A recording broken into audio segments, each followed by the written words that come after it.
Olá, gente, bem-vindo aí à segunda parte do nosso material de evangelismo. Hoje eu vou falar com você sobre como utilizar o método de evangelismo bíblico, que é o método que a gente está falando, tá?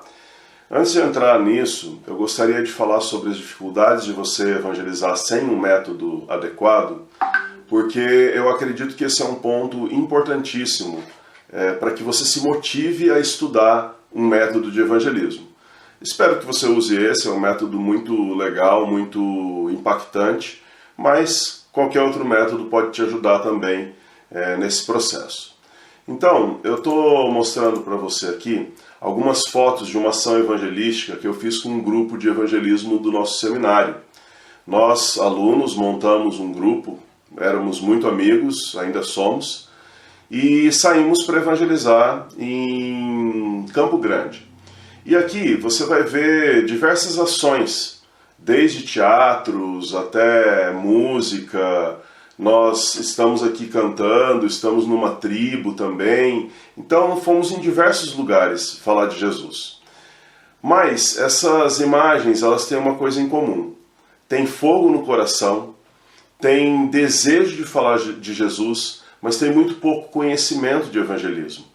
Então, os nossos esforços eles eram muito grandes e os resultados eram muito baixos. Porque a gente falava de Jesus, o Espírito Santo agia, mas muitas vezes a pessoa não conseguia entender corretamente a razão da nossa fé. Não conseguia entender a mensagem do Evangelho como um todo. E no fim das contas, muitos acabavam dizendo, eu vou deixar para depois, não sei, eu tenho minha religião, eu acho que é melhor continuar assim mesmo, enfim. As respostas eram muitas. Bolivar, mas Deus não agia? Não aconteciam conversões? Aconteciam. Durante esse processo de evangelismo, no canto superior esquerdo, você vai ver aí um rapaz fazendo um joinha, né? O nome dele é Vitor. Esse rapaz era um bruxo e ele aceitou a Cristo durante esse processo evangelístico que nós estávamos fazendo, essa missão. Só que para ele aceitar a Cristo, nós demoramos horas conversando com ele. E não é todo mundo que tem horas para conversar sobre evangelização, sobre salvação. Então, o Vitor acabou se convertendo, mas honestamente, ele foi uma exceção à regra. A maior parte das pessoas tinham dificuldade de entender o que a gente estava falando. Por que usar um método evangelístico? Porque o tempo é curto. Você tem de 20 a 30 minutos para falar de Jesus e depois a pessoa começa a perder a atenção, às vezes tem um compromisso, enfim, né, ela acaba querendo ir embora. A mensagem que você está pregando é complexa. Você começa pregando praticamente em Gênesis, quando a pessoa fala de pecado, depois você vai falar de mandamento de Deus, e até o final, onde você vai falar da volta de Jesus, de salvação. Então é uma mensagem longa e complexa, né? A mensagem também parece lógica. Para quem não é cristão, não está acostumado com o conteúdo bíblico, com a linguagem bíblica, você falar que uma pessoa morreu na cruz para salvar é algo assim meio incompreensível. Nós temos que pregar também a mensagem integralmente, né? Não pode ser parcial. Evangelismo onde você não fala de arrependimento de pecado, não é evangelismo. Evangelismo onde você não fala do amor de Deus, também não. E às vezes as pessoas pregam parcialmente, só um pedaço da mensagem. E por fim, é interessante você usar o método evangelístico, porque você pode se aperfeiçoar nele. Quando eu comecei a treinar a evangelização, eu acho que eu devo ter repetido 50 vezes ou mais. Eu, na verdade, perdi até as contas de quantas vezes eu repeti o método, até que eu conseguisse falar de uma maneira muito clara com as pessoas que estavam me ouvindo e conseguisse tornar aquilo natural para mim. Então, é necessário um esforço para você conseguir falar o que você quer. Os passos necessários no processo de evangelismo que eu vou mostrar para você são esses 6 passos. Eu digo aqui que é necessário coragem no primeiro e no último passo, porque você tem que dar um passo em direção à pessoa, abordar e fazer o apelo, que é o fechamento, precisa ter uma certa coragem. Nos pontos 2, 3, 4 e 5, que são explicar a regra do jogo divino, vamos dizer assim, o que Deus pensa, mostrar que a pessoa tem um problema de um pecado, quais são as consequências do pecado e qual é a solução, precisa ter conhecimento. Não é um conhecimento profundo bíblico, mas é um conhecimento de como funcionam essas questões e é um conhecimento do método. Como que você vai abordar essas questões com a pessoa? E nas regras do jogo tem que ter um pouco de ousadia, porque às vezes você vai ter que confrontar a pessoa. Deixa eu te falar uma coisa. 99% das vezes as pessoas saem muito gratas a você pelo tempo de conversa que você teve com elas. Se você fizer direito esse processo, você talvez até faça um amigo, mesmo que essa pessoa resolva, por algum motivo, não aceitar a Cristo. Mas eu vou falar para você como é que faz isso então. Bem, falando de abordagem, precisa ter coragem porque é sempre difícil você chegar numa pessoa que você nunca viu na sua vida e que você não sabe como a pessoa vai receber. Geralmente o cristão, quando ele vai abordar para o evangelismo, ele fica ali remoendo de várias maneiras o que ele vai fazer, como que ele vai falar. Às vezes algumas pessoas soam frio, né, acabam desistindo da abordagem, porque não é um momento muito fácil mesmo. Mas a abordagem que eu proponho nesse método é assim, ó.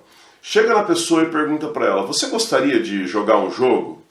Gente, as pessoas elas estão carentes de brincadeiras, de diversão.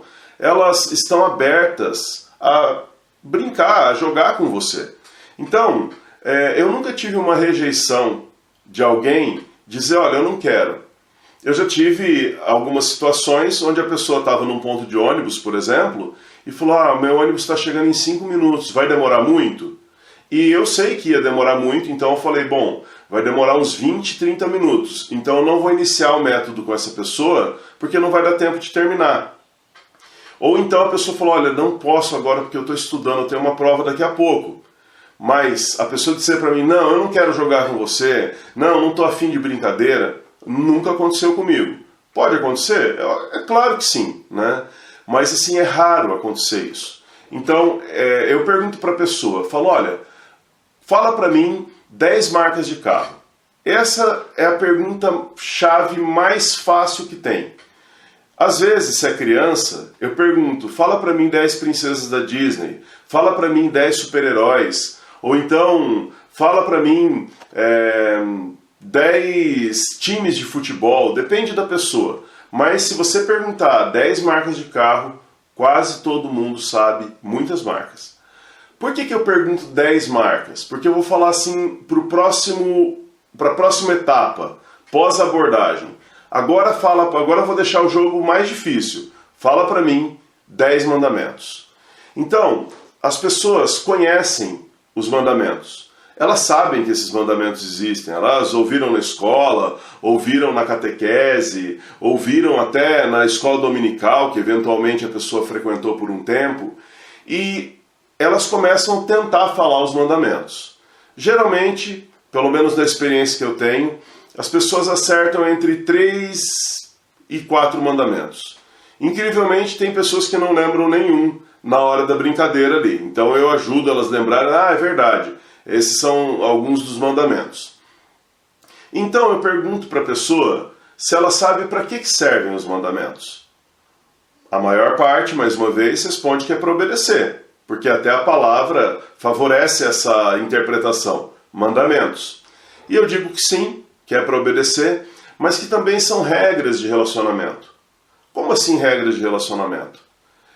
Por exemplo, se você é meu amigo e eu começo a mentir para você, certamente você não vai querer continuar sendo meu amigo, porque isso é uma coisa muito desagradável.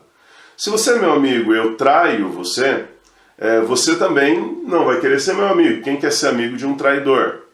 Se você é meu amigo e eu começo a usar o seu nome em vão, em brincadeirinhas, em rodas, e falar de você descompromissadamente para as outras pessoas, você vai ficar chateado também.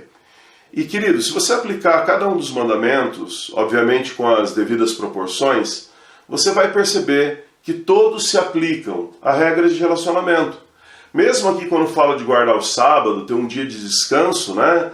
Se a pessoa nunca tem tempo para você, não reserva um tempo especial com você de vez em quando, você também não vai querer ser amigo dessa pessoa, vai ficar chateado com ela. Então, essa questão, essa abordagem, ela tem por finalidade mostrar que os mandamentos são sim algo sobrenatural, são uma ordem de Deus, mas é uma coisa que daria para cumprir. Que a pessoa mesma exige o respeito para ter o relacionamento com outros. Então, eu faço a abordagem onde eu digo que precisa de ousadia. Falo, deixa eu te fazer uma pergunta. Alguma vez você já mentiu? As pessoas chegam a rir nessa pergunta, porque o ser humano mente, né? E elas dizem, sim, eu já menti. E quem mente é o quê? Mentiroso. Quantas vezes você precisa mentir para ser um mentiroso? Algumas pessoas são muito sinceras e falam, acho que uma só, né? Outras falam, acho que 20 vezes. Enfim, eu sempre pergunto, falo, e aí, você já mentiu 20 vezes? E as pessoas dão risada mais uma vez, falam, eu já menti. Então você está me dizendo que você é um mentiroso. Percebe que essa parte é necessário ser um pouco ousado? Mas, como você já fez a brincadeira na etapa anterior, como você já foi gentil com a pessoa, explicando para que servem os mandamentos, como você não está ali inquirindo a pessoa, acusando a pessoa, ela tende a te ouvir com mais atenção e tende a tentar entender o que você está falando. Aí você enquadrou no primeiro mandamento. Aí você fala, alguma vez você já desonrou seu pai e sua mãe?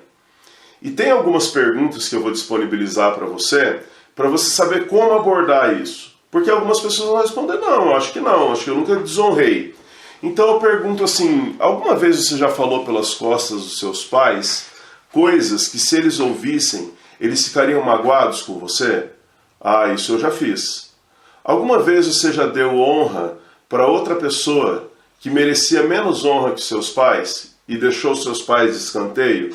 Vai lembrar de uma namorada, de um amigo, né? Vai dizer, olha, acho que sim. Então você está me dizendo que você quebrou o 5º mandamento. Olhando desse ponto de vista, sim. Então eu enquadro a pessoa em 2 mandamentos, no máximo 3. Porque senão fica muito pesada a questão do evangelismo, a pessoa fica se sentindo muito mal e às vezes não consegue continuar conectada a você. Agora, se você perceber que precisa de um 4º mandamento, de um 5º mandamento, segue adiante, Deus vai te guiar nesse processo. E eu pergunto para a pessoa, você percebe que você tem uma dívida com Deus quando você quebrou esses mandamentos? E geralmente as pessoas dizem, eu percebo que não está legal, né? Eu falo, como é que você vai fazer para pagar essa dívida? Porque aqui, querido, você acabou de gerar um problema no coração da pessoa. Ela sacou que ela não está bem com Deus. Ela sacou que ela pisou na bola. E ela reconhece que ela não aceita esse tipo de atitude com ela mesma. Então, você aponta para o problema. E agora você pergunta, como é que você vai resolver? As pessoas têm 3 respostas mais comuns. Elas dizem que vão pedir perdão para Deus, dizem que vão fazer uma coisa boa para pagar as coisas ruins que elas fizeram, dizem que vão dar dízimo na igreja ou que vão pagar um tipo de promessa para que Deus as perdoe. Só que essas coisas, elas não são soluções verdadeiras, elas não resolvem o problema. Para nós que somos cristãos, o pedido de perdão ele é válido porque Jesus morreu por nós. Mas para quem não é cristão e não aceitou o sacrifício de Cristo, essa não é uma solução válida. Então eu pergunto para a pessoa o seguinte, falo, olha, se eu fosse até a sua casa, roubasse o seu carro e pedisse perdão para você, eu estaria perdoado? As pessoas dizem que não, que elas querem o carro de volta. Se eu fosse à tua casa, roubasse o teu carro e fizesse uma coisa boa para outra pessoa, eu estaria perdoado? A pessoa diz que não, obviamente. Né? A restituição, ter o carro de volta, é algo que as pessoas fazem questão. E, por fim, eu pergunto, se eu pagasse promessa, subisse de joelhos a escadaria de uma igreja, eu estaria perdoado? E a pessoa diz que não. Então eu mostro para ela o seguinte, falo, você percebe que Deus também não é bobo para aceitar esse tipo de coisa? Você percebe como é uma ilusão do coração humano achar que fazendo essas coisas Deus vai nos perdoar? E o que acontece nesse momento? Eu esgoto as formas de crédito que a pessoa achava que tinha com Deus. Eu esgoto a maneira da pessoa se justificar por si mesma. E aí bate um desespero no coração. Que você fala, poxa, eu tenho um problema, eu vi lá nos mandamentos, eu achei que tinha como pagar, mas eu não tenho. E agora? E algumas pessoas perguntam, e agora? Elas realmente ficam envolvidas com essa questão. Então, eu falo, olha, tem um jeito de você pagar sozinho. O jeito é esse. Se eu tenho meu material evangelístico na mão, é mais interessante, porque a pessoa vê a morte e ela fala, ah não, aí eu não quero, né? Mas se eu não tenho material, eu falo, olha, tem um jeito. O jeito é a morte. A Bíblia fala que o salário do pecado é a morte. E existem dois tipos de morte. A morte física e a morte espiritual. Na morte física, que é uma forma de você pagar pelo seu pecado, é quando o teu corpo para, quando você vai para o caixão, quando tua vida termina aqui na Terra, a vida biológica encerra. E eu faço uma suposição que é mais para a pessoa tentar entender o tamanho do problema. Eu digo assim, imagina que com a sua morte física, você pagasse, por exemplo, por uma categoria de pecado. Toda vez que você mentiu, está perdoado por conta da morte física. Como é que você vai pagar o resto? Como é que você vai quitar o restante da sua dívida? E então eu aponto para o juízo final. Eu falo, olha, um dia vai ter um julgamento. E nesse julgamento, as pessoas que Deus considerar que são boas pessoas vão para o céu. E as pessoas que Deus considerarem más pessoas vão para o inferno, que é o afastamento total de Deus. Mas todo julgamento, olha só, essa é um gancho importante. Todo julgamento precisa de uma lei. Sabe qual que é a lei que vai ser usada nesse julgamento? A pessoa pergunta qual? Eu digo os 10 mandamentos. Se você fosse julgado hoje, com base nos 10 mandamentos, você iria para o céu ou para o inferno? Querido, esse momento é um momento crucial do evangelismo. Porque é um momento onde o Espírito Santo está convencendo a pessoa do pecado. Percebe a grandeza do evangelismo nesse sentido? A lei, ela abriu o caminho para a pessoa pensar sobre o pecado. Depois ela percebeu que ela não tem como quitar a sua dívida. E agora ela está tomando uma consciência que talvez ela nunca tenha pensado na vida dela. Eu vou para o inferno. Segundo os mandamentos, eu estou perdido. E quando você mostra isso para a pessoa, você abre no coração dela um clamor por salvação. Um clamor que talvez nunca tenha existido, porque ela se justificava. Fala, mas eu não mato, eu não roubo, eu não bebo, eu não fumo, eu sou uma pessoa legal. Mas agora tudo isso cai por terra. E ela percebe que ela está condenada ao inferno.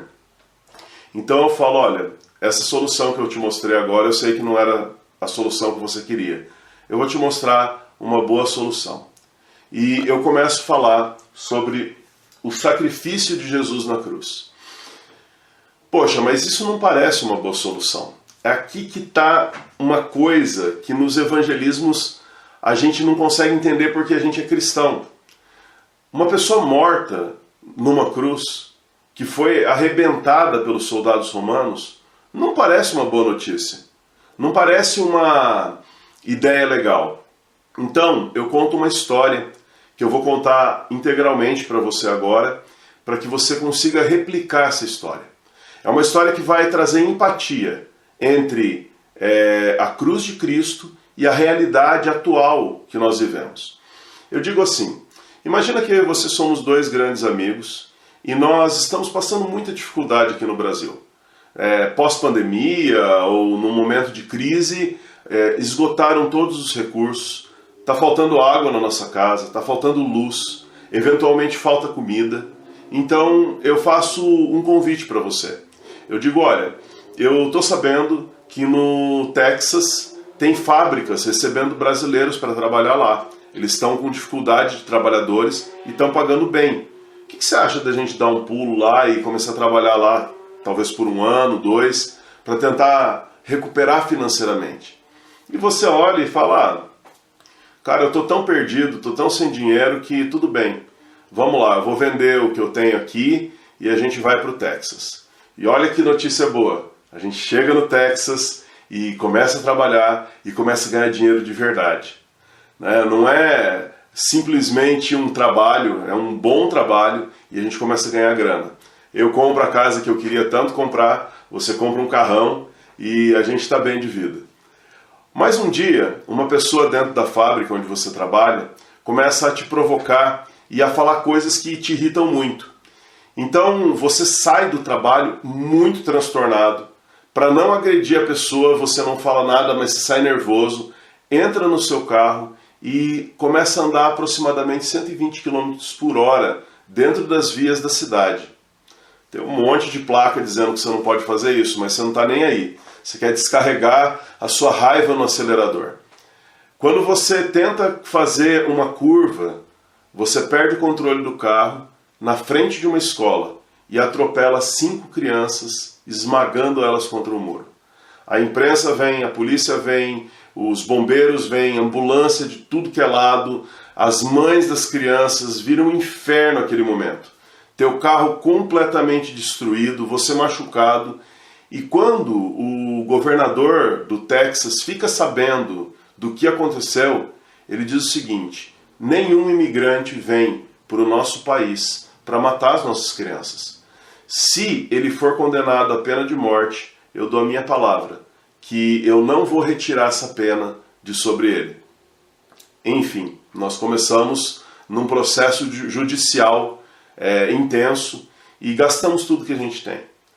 Dia após dia, mês após mês, os advogados vão consumindo os nossos recursos e chega um momento que o advogado diz: olha, não tem jeito.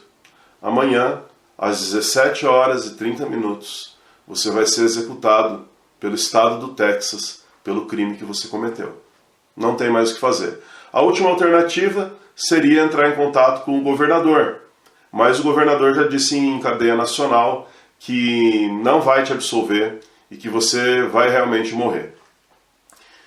Eu consigo, milagrosamente, uma audiência com o governador através do assessor dele que tinha sido amigo nosso quando a gente chegou nos Estados Unidos.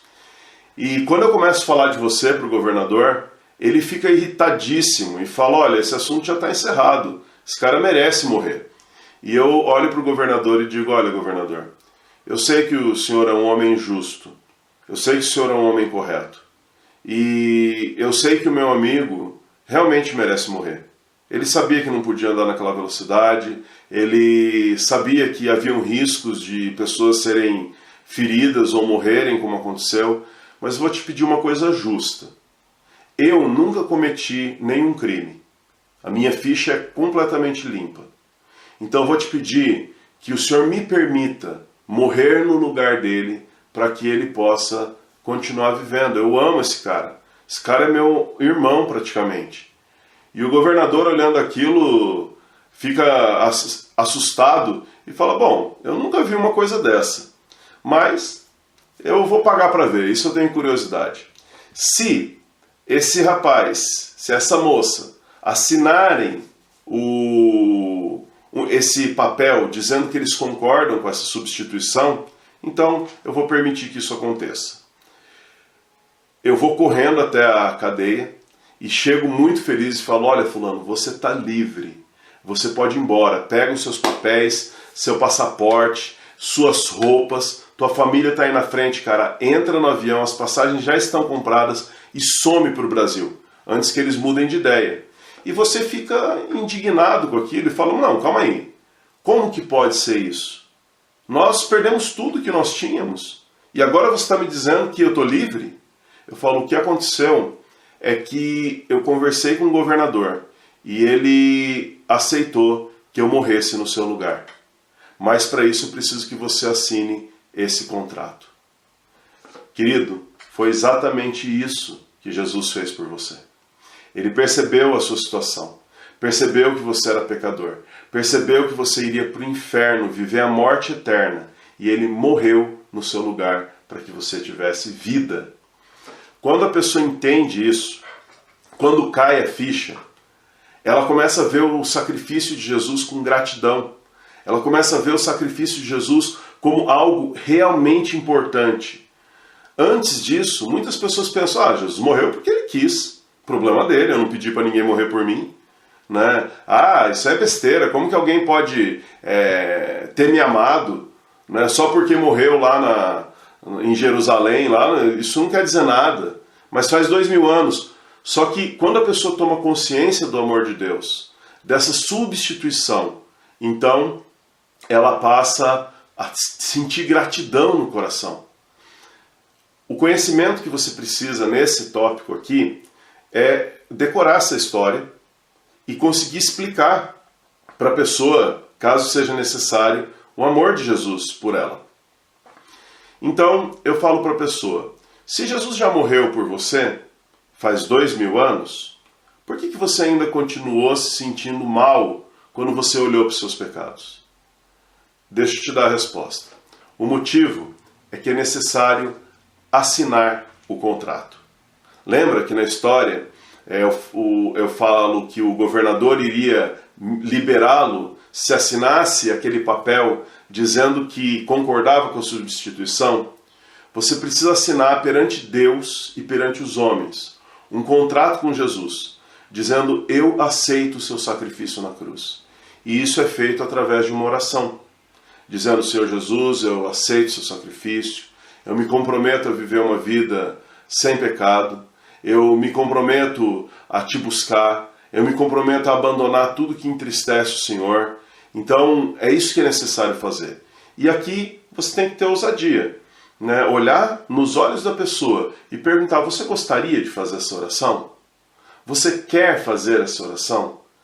E olha, querido, de verdade, se a pessoa tiver chegado até aqui no processo do evangelismo, as suas chances são muito altas. Porque a pessoa entendeu o evangelho de uma maneira completa.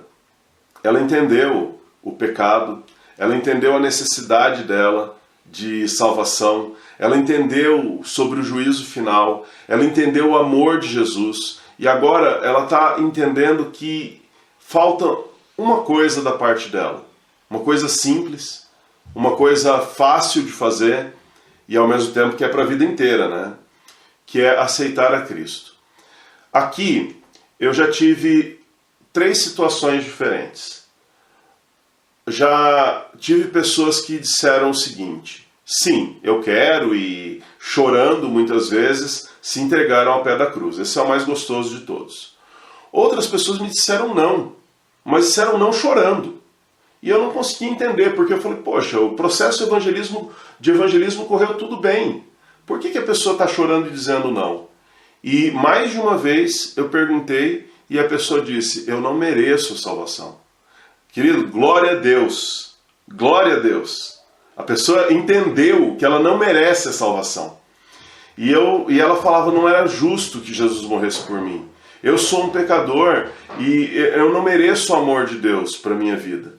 E aqui eu trabalho um pouco e falo, olha, não é uma questão de merecimento, é uma questão de graça, é uma questão de amor, é uma questão de que Ele deu a vida por você, porque porque você é importante para Ele. Então a pessoa ora no final, aceitando a Cristo, e tem essa experiência de salvação, né? Também é muito gostoso quando acontece isso. E eu também já tive pessoas que disseram não. Mas, quando o método é bem aplicado e a pessoa consegue entender de fato o que está acontecendo, ela diz não de uma maneira consciente. As pessoas que disseram não, disseram basicamente isso. Não, eu não quero mudar de vida. Eu sou fumante, eu vou nas baladas, eu gosto de beber, não quero. E eu pergunto, você entende, né, que você tem uma dívida com Deus, que se você morresse agora, como você mesmo disse, você iria para o inferno e tudo mais? Entendo, mas eu não quero fazer isso, porque eu não tenho disposição de mudar de vida agora.